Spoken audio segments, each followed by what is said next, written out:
সুপ্রিয় দর্শক শ্রোতা, স্বাগতম আজকের বিশ্ব চ্যানেলে। আশা করছি আপনারা সবাই ভালো আছেন এবং সুস্থ আছেন। মধ্যপ্রাচ্যের ইতিহাসে সংঘাতের গল্প নতুন কিছু নয়, কিন্তু 2025 সালের আজকের দিনে পরিস্থিতি দাঁড়িয়েছে এক ভয়াবহ মোড়ে। ইরান, যুক্তরাষ্ট্র ও ইসরায়েলের দীর্ঘদিনের দ্বন্দ্ব এখন আঞ্চলিক যুদ্ধে পরিণত হবার পথে। আর এই সম্ভাব্য যুদ্ধের কেন্দ্রবিন্দু তিনটি ছোট দ্বীপ, হরমুজ প্রণালী আর তেলের অমূল্য সম্পদকে কেন্দ্র করে। সেই সাথে সাথে মুসলিম বিশ্বের মাঝেই মাথাচাড়া দিয়ে উঠেছে ইরানের শত্রু রাষ্ট্রগুলো। আজকের ভিডিওতে আমরা আলোচনা করব ইরানের সম্ভাব্য শত্রু রাষ্ট্র এবং সেই সাথে সাথে যুক্তরাষ্ট্র ও ইসরায়েলের গোপন মিত্র, যারা ইচ্ছায় অনিচ্ছায় মধ্যপ্রাচ্যে আগুন জ্বেলে যাচ্ছে। তাই শুরু থেকে শেষ পর্যন্ত আজকের ভিডিওতে যুক্ত থাকবেন। তবে ভিডিওর মূল পর্ব শুরু করার পূর্বে আপনাদের কাছে অনুরোধ থাকবে, আপনারা অবশ্যই আমাদের চ্যানেলটি সাবস্ক্রাইব করবেন এবং সেই সাথে সাথে অল বেল আইকন নোটিফিকেশনটি অন করবেন এবং আমাদের ভিডিও অবশ্যই লাইক ও শেয়ার করে আমাদের সাথেই থাকবেন। গালফ কোঅপারেশন কাউন্সিল বা জিসিসি মধ্যপ্রাচ্যের একটি আঞ্চলিক জোট।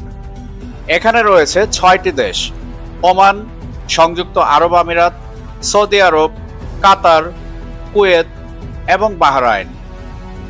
মূলত রাজনৈতিক, অর্থনৈতিক এবং নিরাপত্তা সহযোগিতার জন্যই জিসিসি গঠিত হয়েছিল।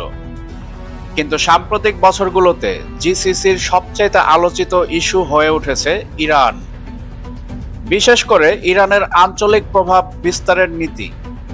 আর তারই অংশ হিসেবে এসেছে 3টি দ্বীপ নিয়ে বিরোধ: আবু মুসা, গ্রেটার তুনব এবং লেসার তুনব।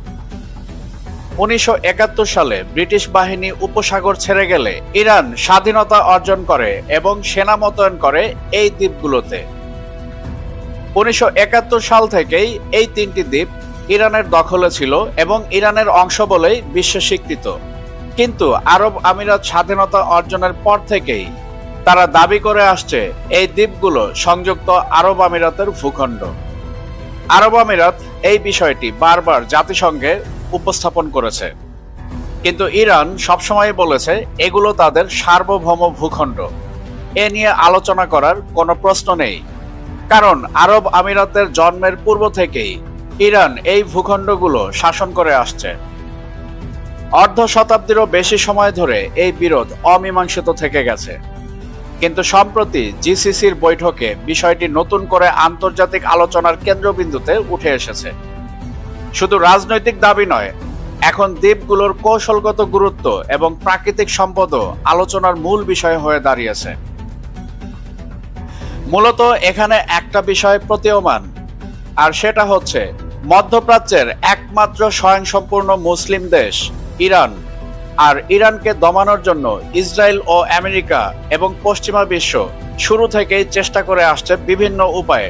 শেষ পর্যন্ত ইরানকে দমাতে না পেরে তারা মুসলিম বিশ্বের অন্যান্য দেশগুলোর শরণাপন্ন হয় এবং বিশেষ করে সৌদি আরব ও আরব আমিরাত একটু গোপনে হলেও ইসরায়েলকে সরাসরি অস্ত্র সহ বিভিন্ন ধরনের সহযোগিতা দিয়ে আসছে ইরানের বিরুদ্ধে।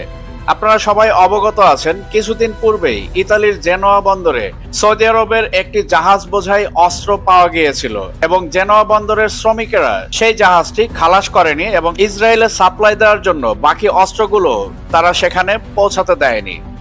এভাবেই যুগের পর যুগ সৌদি আরব এবং আরব আমিরাত তারা প্রমাণ করেছে তারা মুসলিম রাষ্ট্র হয়েও অন্যান্য মুসলমান রাষ্ট্রের বিরুদ্ধে ইসরায়েল এবং আমেরিকার হয়ে তারা গোপনে কাজ করে।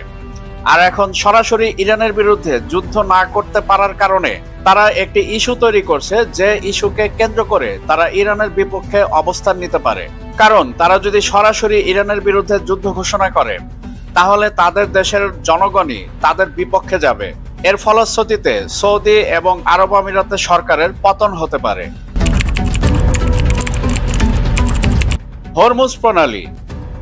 আপনারা সবাই অবগত আছেন, পৃথিবীর সবচাইতে কৌশলগত সামুদ্রিক পথগুলোর একটি হচ্ছে হরমুজ প্রণালী। প্রতিদিন প্রায় 2 কোটি ব্যারেল তেল এই প্রণালী দিয়ে বিশ্বের বিভিন্ন দেশে যায়। অর্থাৎ বৈশ্বিক জ্বালানি সরবরাহের অন্তত 1/4 নির্ভর করে এই সরু পথটির উপর। ইরান এই প্রণালীর 3টি দ্বীপে স্থাপন করেছে সামরিক ঘাঁটি। সেখানে রয়েছে উন্নত রাডার, মিসাইল লঞ্চার এবং আর্টিলারি সিস্টেম। এসব অস্ত্র দিয়ে তারা সহজেই সৌদি আরব, আরব আমিরাত বা কাতারের উপকূলীয় শহরগুলোকে লক্ষ্যবস্তুতে পরিণত করতে পারে। অতএব দ্বীপগুলোর মালিকানা শুধু জমির প্রশ্ন নয়, এটি সরাসরি জ্বালানি নিরাপত্তা এবং বৈশ্বিক অর্থনীতির সঙ্গে যুক্ত। বিশ্লেষকরা বলছেন, যদি এই অঞ্চলে যুদ্ধ ছড়িয়ে পড়ে তবে প্রথম ধাক্কা আসবে তেলের দামে। এক রাতের মধ্যেই আন্তর্জাতিক বাজারে তেলের দাম দ্বিগুণ হয়ে যেতে পারে। তাছাড়া হরমুজ প্রণালীকে কেন্দ্র করে যে কোনো সংঘাত শুধু মধ্যপ্রাচ্যে নয়, বরঞ্চ গোটা বিশ্বে তা ছড়িয়ে পড়বে। এটি পুরো বিশ্বের অর্থনীতি, জ্বালানি সরবরাহ এবং রাজনৈতিক স্থিতিশীলতাকে নাড়িয়ে দিবে। আর ইরান যাতে কোনোভাবেই এই 3টি দ্বীপে তাদের স্থাপন করা যে সমস্ত সামরিক যন্ত্রগুলো রয়েছে সেগুলো ব্যবহার করতে না পারে, সেজন্যই বর্তমানে জিসিসি ইরানের এই দ্বীপগুলো নিয়ে যুদ্ধ ঘোষণার পথে রয়েছে। জিসিসি দেশগুলো সরাসরি সামরিক আক্রমণের জন্য এখনো পুরোপুরি প্রস্তুত নয়, কিন্তু তারা একেবারে হাত গুটিয়ে বসেও নেই। গোপনে তারা ইসরায়েলের সঙ্গে নিরাপত্তা সহযোগিতা বাড়াচ্ছে। একই সঙ্গে যুক্তরাষ্ট্রকেও তাদের ভূখণ্ডে সামরিক ঘাঁটি স্থাপনের অনুমতি দিয়েছে এবং আরো বেশি পরিমাণে ঘাঁটি স্থাপনের নতুন অনুমতিও দিচ্ছে। এইভাবে একদিকে ইরানকে ঘিরে ফেলার কৌশল নেওয়া হচ্ছে, অন্যদিকে নিজেদের নিরাপত্তাও নিশ্চিত করা হচ্ছে ইসরায়েল আর আমেরিকার মাধ্যমে। কিন্তু এই সহযোগিতার রাজনৈতিক মূল্যও রয়েছে। মধ্যপ্রাচ্যের সাধারণ মানুষ ইসরায়েলের সঙ্গে সম্পর্ককে বিশ্বাসঘাতকতা হিসেবে দেখে, ফলে রাজতন্ত্রগুলোর জনপ্রিয়তা ভেতরে ভেতরে ক্ষতিগ্রস্ত হচ্ছে। তবুও বাস্তবতা হলো, যুক্তরাষ্ট্র ও ইসরায়েল ছাড়া জিসিসি দেশগুলো ইরানের মোকাবিলায় সক্ষম নয়। তাই তাদের পক্ষে এই কৌশলই একমাত্র ভরসা হয়ে দাঁড়িয়েছে। বিগত জুন মাসের 12 দিনের রক্তক্ষয়ী সংঘর্ষে যতগুলো মিসাইল এবং ড্রোন দিয়ে ইসরায়েলে হামলা করা হয়েছিল, তার বেশিরভাগ ড্রোন এবং মিসাইল প্রতিহত করা হয়েছিল সৌদি আরবের থার্ড সিস্টেম দিয়ে। অর্থাৎ প্রকাশ্যে সরাসরি না হলেও সৌদি আরব পরোক্ষভাবে সবসময়ই ইরানের বিরোধিতা করে আসছে এবং ইসরায়েলের মতো গণহত্যাকারী একটা দেশকে তারা সমর্থন দিয়ে যাচ্ছে। বর্তমানে চীনও এই সংকটের দিকে গভীর নজর রাখছে, কারণ হরমুজ প্রণালী দিয়ে যে তেল ও গ্যাস বহন হয় তার একটি বড় অংশ চীনে যায়। যদি যুদ্ধ শুরু হয় তাহলে শুধু মধ্যপ্রাচ্য নয়, পুরো এশিয়া জ্বালানি সংকটে পড়বে। চীনের অর্থনীতি, শিল্প উৎপাদন এবং বৈদেশিক বাণিজ্য মারাত্মকভাবে ক্ষতিগ্রস্ত হবে। তাই বেইজিং একদিকে ইরানের সঙ্গে ঘনিষ্ঠ সম্পর্ক বজায় রাখছে, অন্যদিকে জিসিসি দেশগুলোকেও বিরক্ত না করার চেষ্টা করছে। কিন্তু এই ভারসাম্য রক্ষা করা অত্যন্ত কঠিন। একদিকে তারা ইরানের সঙ্গে কৌশলগত অংশীদার, অন্যদিকে তারা জ্বালানির জন্য আরব দেশগুলোর উপরও নির্ভরশীল। এ অবস্থায় যদি সংঘাত তীব্র হয়, চীনের কূটনৈতিক অবস্থান আরও জটিল হয়ে উঠবে। ফলে বলা যায়, এই ছোট্ট প্রণালীর উত্তেজনা এখন বৈশ্বিক রাজনীতিকেও নাড়িয়ে দিচ্ছে। ইরান স্পষ্ট জানিয়ে দিয়েছে, যদি এই দ্বীপগুলো নিয়ে সামরিক হামলা হয় তবে তার পাল্টা আঘাত আসবে। কারণ সম্প্রতি আরব আমিরাত জিসিসির বৈঠকের পর তারা ঘোষণা দিয়েছে, যদি ইরান স্বেচ্ছায় আরব আমিরাতকে এই 3টি দ্বীপ হস্তান্তর না করে তাহলে তারা প্রয়োজনে সামরিক আক্রমণ চালাবে। আর এর প্রত্যুত্তরে ইরান স্পষ্ট করে বলে দিয়েছে, সামরিক হামলা হলে পাল্টা আঘাত আসতে কোনো সময় লাগবে না। ইরানের হাতে রয়েছে দূরপাল্লার ব্যালিস্টিক মিসাইল, আধুনিক আকাশ প্রতিরক্ষা ব্যবস্থা এবং ইসলামিক রেভলিউশনারি গার্ড কর্প বা আইআরজিসির মতো শক্তিশালী নৌবাহিনী। এগুলো দিয়ে ইরান সহজেই পারস্য উপসাগরের উপকূলীয় শহরগুলোতে আঘাত হানতে পারে। প্রয়োজনে আমেরিকার ঘাঁটি ও ইসরায়েলি শহরগুলোকেও টার্গেট বানাতে পারে। অন্যদিকে জিসিসি দেশগুলো এখনো সরাসরি যুদ্ধ এড়িয়ে চলতে চাইছে, কিন্তু ইসরায়েলের সঙ্গে তাদের গোপন সহযোগিতা এবং যুক্তরাষ্ট্রের প্রবল চাপ তাদের বাধ্য করছে যুদ্ধে ঠেলে দিতে। এই পরিস্থিতিতে বিশ্লেষকরা বলছেন, মাত্র একটি ভুল পদক্ষেপই পুরো অঞ্চলকে অগ্নিগর্ভ করে তুলতে যথেষ্ট। যুক্তরাষ্ট্র শুধু সামরিক শক্তির মাধ্যমেই নয়, রাজনৈতিকভাবেও মধ্যপ্রাচ্যে প্রভাব বিস্তার করছে।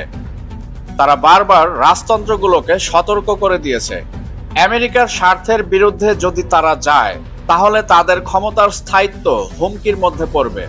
মাত্র 2 সপ্তাহ সময় লাগবে তাদের সৌদি আরব এবং আরব আমিরাতের সরকারকে উৎখাত করতে। গত কয়েক দশকে আমরা দেখেছি যেসব সরকার আমেরিকার বিপক্ষে গিয়েছে তাদের পতন হয়েছে অথবা তারা দুর্বল হয়ে পড়েছে। ফলে জিসিসি দেশগুলোর জন্য আমেরিকার নির্দেশ উপেক্ষা করা সহজ নয়। তাদের রাজনৈতিক স্থিতিশীলতাও মূলত আমেরিকার সমর্থনের উপরই নির্ভরশীল।